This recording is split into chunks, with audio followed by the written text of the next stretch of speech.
Welcome to Wavemakers, the podcast where we dive into the stories of bold thinkers, trailblazers, and innovators who are making waves in their communities, industries, and beyond. Together, we'll explore the ideas, challenges, and victories of people who are shaping the future. At Wavemakers, we bring you thought-provoking conversations with those who are pushing the boundaries, defying expectations, and creating impact in their own unique ways. While we're proudly produced by Rio Salado College, a place that values lifelong learning and community impact, this podcast isn't just about education. It's about real-world stories of passion, perseverance, and progress. So, if you're ready to dive deep into the big ideas and get inspired by those who are making waves, you're in the right place. Let's get started. Hello, everyone, and welcome to Wavemakers. This is Michelle Reese, your host. We are recording again at Rio Salado College, and I am so excited about this podcast today. From the minute I heard this story, well, I'm going to let the guests tell the story. I just knew I had to have them on the podcast. So would you go ahead and introduce yourself, tell me your title and maybe what you're doing right now, and then maybe you could share your connection story. Thank you. Thank you, Michelle. I'm super excited to be here. My name is Julie Ferin. I'm starting my 22nd year here at Rio Salado College, and I'm an Instructional Services Director overseeing curriculum in the educator preparation program. I do have a dual role. My second role is the Executive Director of the National Association of Community College Teacher Education Program. But before I was at Rio Salado, I am a former fourth grade teacher in the Ferin School District, and that is where this story comes from. So I will let Bob Waters introduce himself. Hello, thank you for having me on the podcast. My name is Bob Waters. I'm currently a substitute teacher for the Tempe Union High School District, and I'm also a teacher candidate in the Rio Salado post-baccalaureate teacher prep program. And this past semester, I logged on to my classes when they opened up, and sure enough, I saw Miss Julie Ferin, my former fourth grade teacher, as my instructor for a class. That is just an incredible story. So, you sign on to your class and you find out your fourth grade teacher is your teacher once again. Can you kind of walk me through, what was going on through your mind as soon as you saw that and what happened next? Yeah, so at first I wasn't 100% sure. So I actually I called my mom and I was like, Mom, do you remember, does Julie Ferin ring a bell? And she's like, oh yeah, she was your third or fourth grade teacher at Sierra. But I wanted to be absolutely sure before I sent a message and didn't want to make it awkward. So I dug out my old yearbooks and dug through it, found that year, and there she was. Sure enough, my fourth grade teacher. So after that, I just kind of typed out an email to her. I said, really looking forward to this class. Oh, and by the way, you were my fourth grade teacher. And yeah, she responded pretty quickly. She did remember me. She, just as thrilled as I was by the reconnection. I remember thinking, what are the chances that all these years I'm learning to be a teacher from my own fourth grade teacher?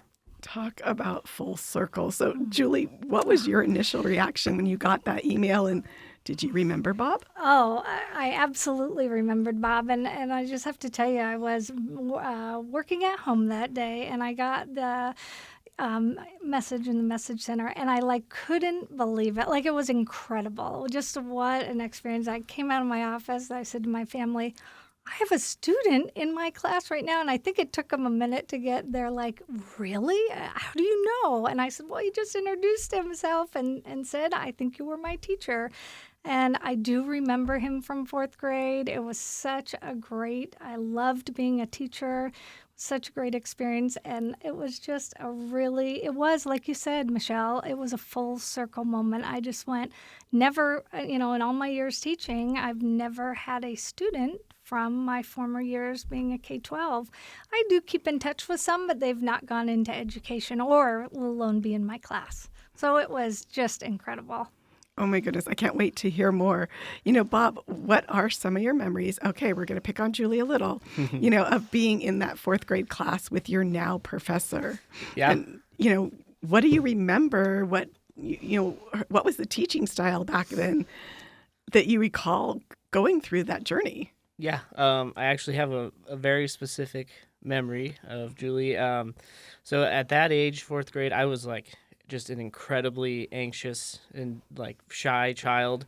Like I was a good student, but I just had a really hard time, socializing, coping with anxiety. And I have a specific memory. It was kind of early in the school year, so I think I was still like adjusting and, I had separation anxiety but I remember, I think she either called on me to like give an answer or maybe it was my turn to read or something. I don't remember exactly, but I just remember like getting a few words out and then just bursting into tears. I think I just kind of hit a breaking point for the day. And I think I think Julie was probably one of the first teachers to like really recognize, that anxious part of me. And do something about it. We had a little reading corner in like the back corner of the classroom, and I remember she just kind of walked me over there and kind of guided me through taking some breaths, and she regulated my nervous system for me and asked me what was going on, and I'm sure it was just that I missed my mom or something. But yeah, I remember she just kind of took the time to calm me down. Yeah, she would check in with me often. I felt real comfortable in her class. So yeah, it was just, showed compassion for a kid who was going through it that day. Isn't that the power and the magic of teachers? Just the ability to recognize that. And moments like what you just described, I bet are stirring up a lot of memories for others as they're listening, going, oh yeah, I remember the teacher who recognized this in me. I love that you use that phrase because that does impact children so much. And I know, Julie, as a teacher, you've also seen that just in your experience and something you bring into future teachers. Looking at Bob now as an aspiring educator, what stands out as, about him and what he's going to do and how he's grown? Well, I will say, so after we had the connection and he introduced himself, we did meet a couple times on a webinar, not on a webinar, just virtually, and talked about his profession. And it was just so awesome to see someone so excited about teaching and so excited about making a connection with students. I just see so many traits that I hope that students have that go into the classroom, and just like recognizing the student. I mean, it's so important. I know teachers wear so many hats, and they're worried about teaching the curriculum and making sure they're ready for the test and all of that. But I think at the heart of it, and Bob certainly has this, is caring, wanting to make an impact, wanting to make a difference in their lives. And that was apparent after the first few times we talked on the phone and talked, via text and that. And it just makes me so proud that that he's going into teaching. It gives me hope for the profession. And so, it's been such a great experience, really. This is not the end. There will be, I hope, a lifelong of being able to connect with him and see how his journey into the profession goes. And I think he really has what he needs for teaching. He's got that heart, and he really has a passion for it. I'm almost speechless. I just love what you said about finding that passion and recognizing that in future teachers. And isn't that what we need today? Yes. Bob, you're going to be one of those future teachers. What inspired you to enter the education field? Was there a moment or a person who maybe nudged you, maybe a former teacher, to go toward this path? Yeah, well, I certainly think my former teachers are what drew me back to it. I'll kind of give you a little background. I actually originally went to college to become a teacher. I was at NAU studying education and history. And I think it was probably because of the required student teaching hours, and I didn't have a car at the time, that I just kind of dropped the education part and just studied history. But my initial goal was to become a teacher. right out of high school. Long story short, I worked a bunch of different jobs, different industries, and then kind of came back to this point where I was burned out on all this other stuff, and I really just wasn't finding any meaning in the work I was doing. And then it just kind of I had a few friends who were actually substitute teaching, and it just kind of occurred to me like I should maybe investigate that, give that a try. So that's when I started subbing, and some key moments after I started subbing. I got to sub for a former high school teacher of mine, Miss Summers, over at Desert Vista. And then during my first semester at Rio, I did my internship at Corona, and ended up getting paired up with a special education teacher, Lisa Hills. And I just had like a really wonderful experience working with those kids, with those students, and that's what kind of just made me really sure that this is what I wanted to do. The substitute teaching was a good introduction, but like spending, multiple weeks with the same students, feeling like invested in the work, it just felt good, and I knew it was the right path. I love hearing students' journeys about how they decided on their career path. And for you to be able to step into that role in some capacity, as that substitute teacher, a lot of people don't get that opportunity. It's so great that we do that with teaching so that you can say, hey, yeah, this is what I want to do. Julie, as you're watching your former student, become a teacher, tell me, what does that mean to you, and how common or rare, although I think I've heard, is it for you to hear from other students, past students who are now entering the education profession? I'll be honest, it is a little bit hard to describe the feelings that go with it. I have children, I see them succeed, but seeing a former student and knowing that you had a positive impact, and that, that they, although his life took him into different directions, he's found teaching, and it is really incredible, just to see his heart. It's really just to see his heart with students. And this is, I think I mentioned before, the first time that I've ever had a student who's ended up being in my class. And so, as we met and talked more often, it meant the world to me. Again, it's like a full circle moment. It's being proud, being hopeful for the profession. He also, in coming to me and saying, oh, I've done substitute teaching, if I would give one piece of advice to someone who wants to become a teacher, it would be spending time as a substitute teacher. So you see the good and the bad, and you know what the profession really entails. And so already having that experience and still loving the profession it's a no-brainer. He is a natural. He did, took some time within our course, because we have field experiences where they spend time in courses, and he loves teaching even more after those field experiences. So that's when you know that they've found the right place, and and I'm just so excited to see the lives that he'll be able to change. That's what's really cool. Okay, so Bob, that's a note from your former teacher. Keep in touch. Mm-hmm. Oh, we will be. Yes, we will be. That's for sure. Without a doubt. Yeah. All right. So I do have a question kind of for both of you, and maybe Julie, you could start off on this. But Bob, I'd like to hear your take as well. Mm-hmm. A lot's happened since you were in the 4th grade classroom, Julie. Mm-hmm. How has the world of education changed since then? And what are we doing today in our programs to help prepare those teachers? And then maybe, Bob, you can reflect on being in that program and how that's impacted you. That's a great question.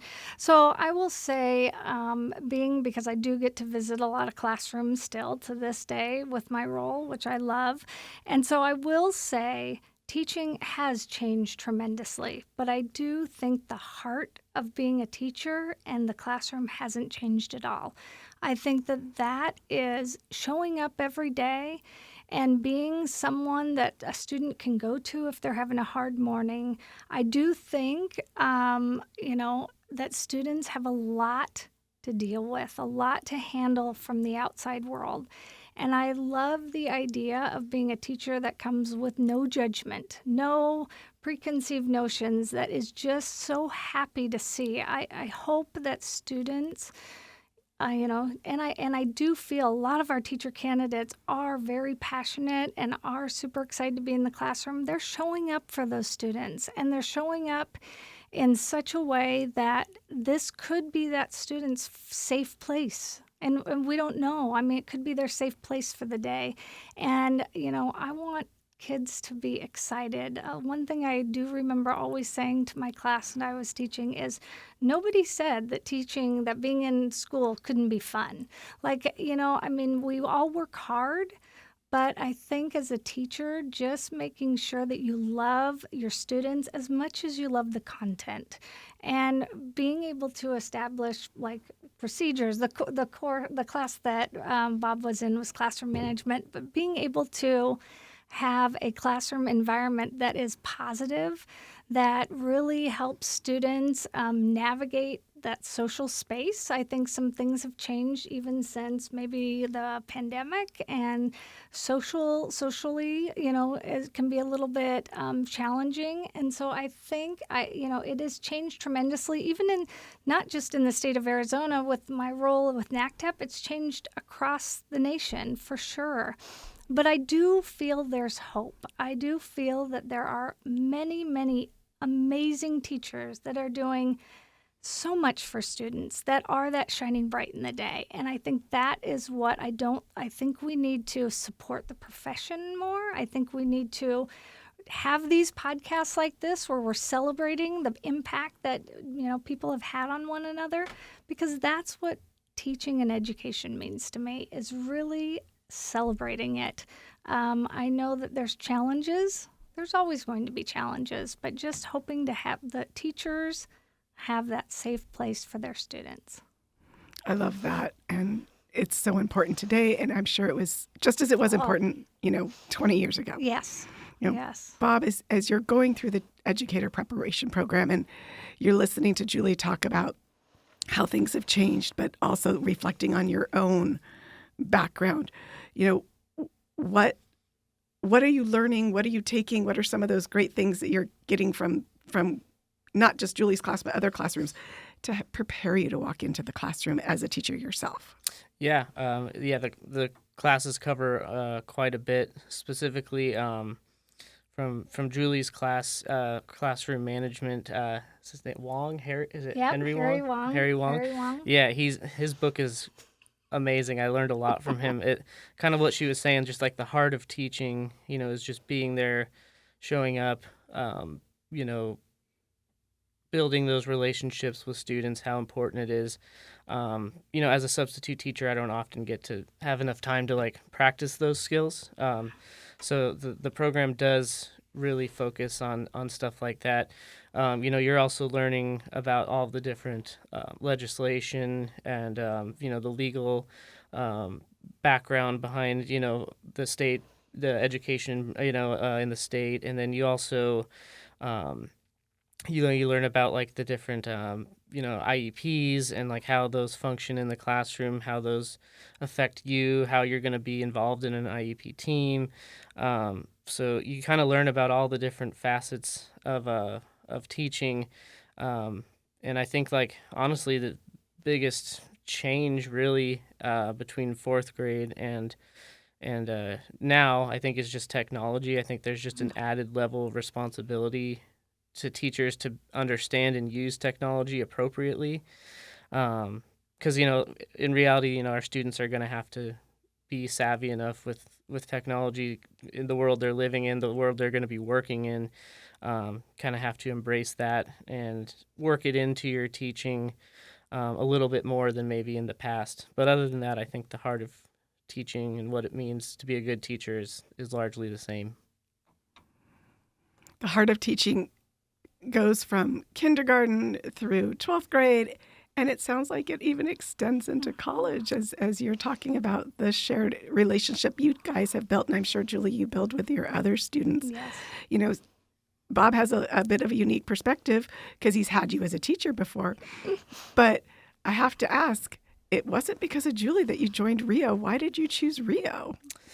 Rio, yeah, it was pretty simple. I mean, after researching being a substitute for a while, I was trying to figure out what I needed to become a teacher, certificate-wise and everything. And my former high school English teacher, Miss Summers, she told me about the Rio post-bac program. And the first sentence on the program webpage is, the post-baccalaureate programs are designed for individuals who already hold a bachelor's degree. And I was like, well, that's literally exactly my situation.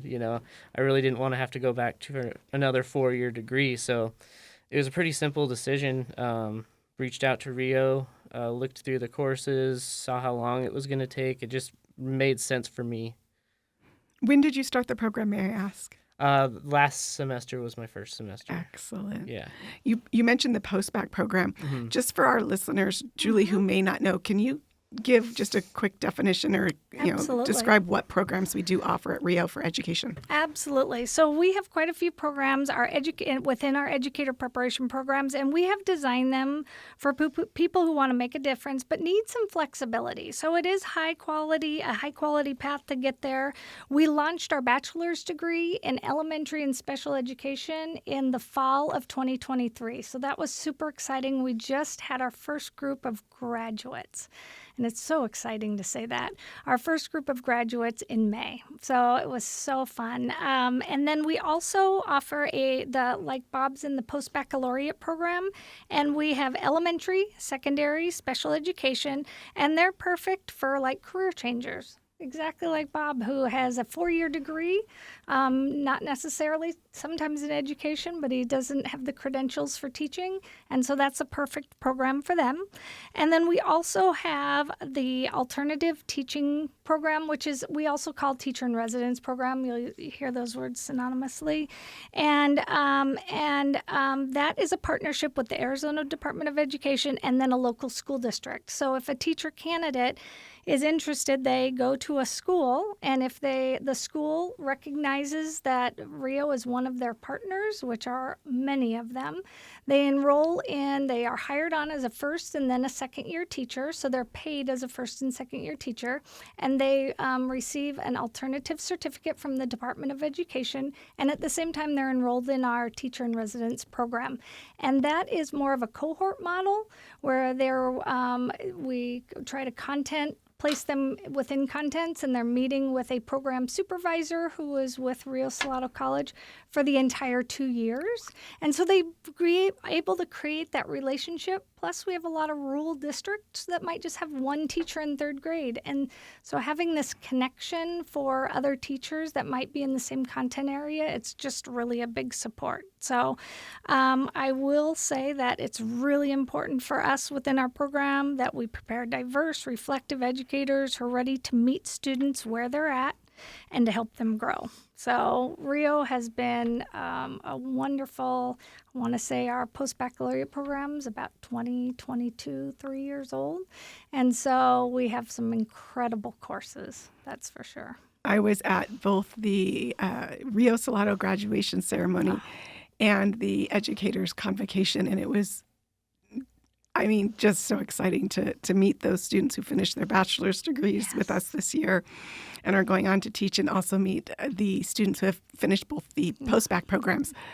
And what a diverse group, just like you said. So many people coming back into the field, or maybe they've been on an alternative certificate for a while or been substituting for a while like Bob, and deciding to enter the field and really jump in with 2 feet. So you're right. It's 21 years of experience doing this, and getting to meet educators and meet them on their path on whatever it is they need. I know we're getting close to time, but I want to just reflect a little bit more. Bob, what kind of teacher do you hope to be?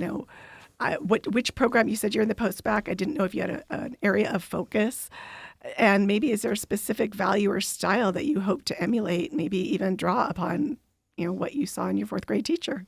Yeah, definitely. I'm doing the special education program through Rio Salado. In terms of what kind of teacher do I want to be? I want to be the teacher that inspires the students to be curious and to actually want to learn. I had several teachers who kind of inspired me to follow my interests and curiosity.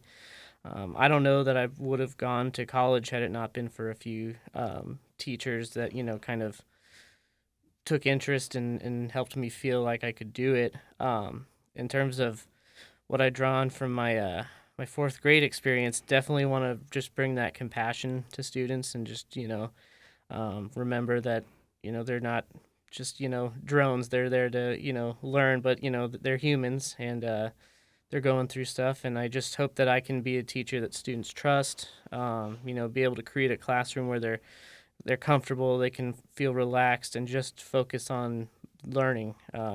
That's what I want to bring to my teaching. And can you maybe reflect on some of your field work and field teaching? Did you have a favorite experience, or is there something that you learned that you didn't know you were going to learn during that experience? Yeah, the field experience was amazing. I before I actually decided to switch to the special education program, I this past semester I got paired with a special education teacher. And so I would follow her around all day. We would go from like doing just a resource setting to like a co-taught to like spending her lunch and prep hour with her students, So I kind of saw what her day looked like from beginning to end. And there was just kind of like this core group of students that we would work with that were in the classes throughout the day that would show up during, lunch and prep. And I would just kind of basically sit down with them. And one day we'd be working on, a history assignment. Next thing we're doing an econ project. But it was just kind of like they were seniors, so they were getting excited about graduating and nervous about not graduating. And I kind of just found myself I was like, pull up your grades. Let's see what we need to get on this test. Like I was in it. I was like not worried about not being paid that day because I just was enjoying myself so much. That was a really awesome experience, and my first experience in a special education setting. That kind of steered me towards going with the special education program here. I know there are going to be listeners out there going, okay, so where are you going to teach and when? Because I have children I want to make sure are in your classroom. Yeah. Julie, as he's going through this journey, I'm not sure, maybe you could reflect on how long a post-bac takes. What advice would you give to him or have you given to him as he's getting ready to jump into new classes, new field experiences, and eventually the classroom? Oh, great question. One thing that and I do, he emulates this already, but leading with empathy and building the relationships that you build with students are so much more important than any lesson plan you could prepare. I'm not saying lesson plans aren't important, but that relationship you build with students is incredible. It's so important. Also, being reflective. We talked a little bit about him and I about this today. Being a reflective teacher is just being open to feedback, being open to improve or, to just, try something different, instead of, feeling like, nope, it's good enough, is really making sure that you're stretching yourself. I think that makes a huge difference. And then just ensuring that you're putting students first. I think that's what, if you have your students in mind, with every decision you make, I already see this in Bob. He just, dare I say natural, but he really is. I mean, he is well on his way down this path. So I would say empathy, reflection, and just the connections and positive relationships you can have with students can carry you from fourth grade all the way till you're in your secondary education. So it's awesome. Bob, I think we might need to bring you back once you start teaching to hear about it, but I think you have a definite vote of confidence, and you will be able to walk into that classroom well prepared. It definitely sounds like that. Well, so you both, as we're getting ready to finish, what does this reconnection tell us about the lasting impact of teachers? I know I remember my favorite teacher. I recently reconnected with her after, goodness, I'm not even going to tell you how many years. But to this day, I was so excited and just remember the impact she had on me. Tell me what that means to you and how those early relationships that the students bond with their teachers come back in unexpected ways. Yeah, I don't think I fully understood or appreciated the work that my teachers did until after I got to college, and even more so now as I've kind of been in the classroom as a teacher. It's a thankless job for sure, but I see how much effort it takes to like develop rapport with students, to develop that connection, that trust. And it's a lot of work, and it's a lot of patience. That's not really, they're not really given credit for. But as someone who's benefited from that and can now see like what those teachers were doing for me, like Julie did for me, and several others. I just think that like now I feel lucky enough to have had that experience with my teachers and to have some life experience to gain the perspectives on the importance of education and teachers. So, like I said, as someone who's reaped the benefits of having teachers that left a positive impact on me, I feel like I'm motivated to give that back now. Well, I will tell you is I think I want teachers to take away and students is the impact you can have, that lasting impression that might be just simple moments that you have in the classroom or simple times with students, like, bringing Bob over to the reading corner and just telling him, this is okay, it's fine. Those can make the most impact. Did I know at the time? Of course not. But I think that's really important. And just a kind word, just being a presence, a positive presence in their life. I think that, it sticks with them. We can always, you always remember how somebody made you feel. And I think that's what's so important.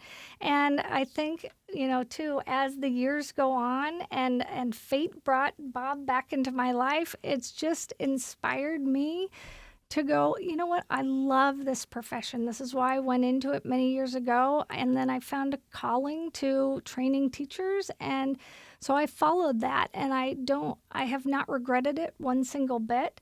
I just love the relationship, but this is like the cherry on top, to be honest. Like being able to, one, have him in my class, two, be able to talk to him about something that I'm really passionate about and he's passionate about, and then to be able to come on here and do a podcast, like it is a win-win-win. So it's just been an incredible experience.